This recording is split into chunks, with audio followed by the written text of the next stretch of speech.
काफिरों से कहा जाएगा कि ए मुजरिमों, आज तुम मोमिनों से अलग हो जाओ। ए आदम के बेटो, क्या मैंने तुम्हें ये ताकीद नहीं कर दी थी कि तुम शैतान की इबादत न करना, वो तुम्हारा खुला दुश्मन है, और ये कि तुम मेरी इबादत करना, यही सीधा रास्ता है। और हकीकत यह है कि शैतान ने तुम में से एक बड़ी खलकत को गुमराह कर डाला। तो क्या तुम समझते नहीं थे? ये है वो जहन्नम जिससे तुम्हें डराया जाता था।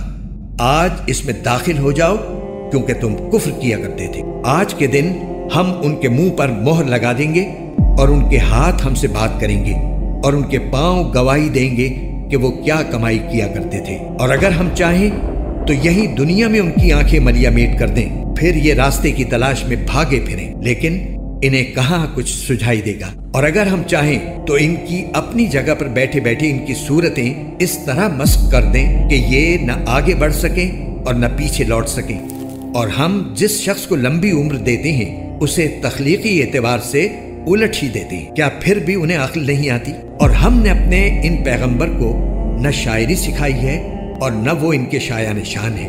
ये तो बस एक नसीहत की बात है, और ऐसा कुरान जो हकीकत को खोल खोल कर बयान करता है, ताकि हर उस शख्स को खबरदार करे जो जिंदा हो, और ताकि कुफ्र करने वालों पर हुज्जत पूरी हो जाए। और क्या इन्होंने ये नहीं देखा कि हमने अपने हाथों की बनाई हुई चीजों में से उनके लिए मवेशी पैदा किए और ये उनके मालिक बने हुए हैं, और हमने इन मवेशियों को उनके काबू में दे दिया है।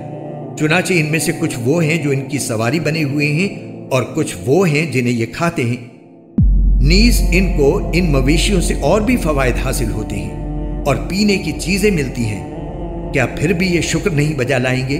और इन्होंने अल्लाह को छोड़कर इस उम्मीद पर दूसरे खुदा बना रखे हैं कि इन्हें उनसे मदद मिले, हालांकि उनमें ये ताकत ही नहीं है कि इनकी मदद कर सकें, बल्कि वो इनके लिए एक ऐसा मुखालिफ लश्कर बनेंगे जिसे क़यामत में इनके सामने हाजिर कर लिया जाएगा। गरज ए पैगंबर, इनकी बातें तुम्हें रंजीदा न करें।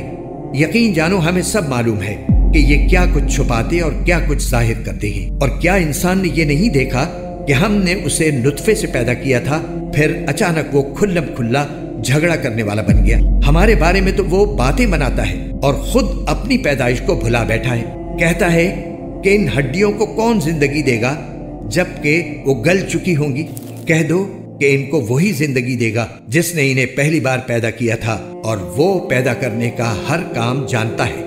वही है जिसने तुम्हारे लिए सरसब्ज दरख्त से आग पैदा कर दी है, फिर तुम जरा सी देर में उससे सुलगाने का काम ले लेते हो।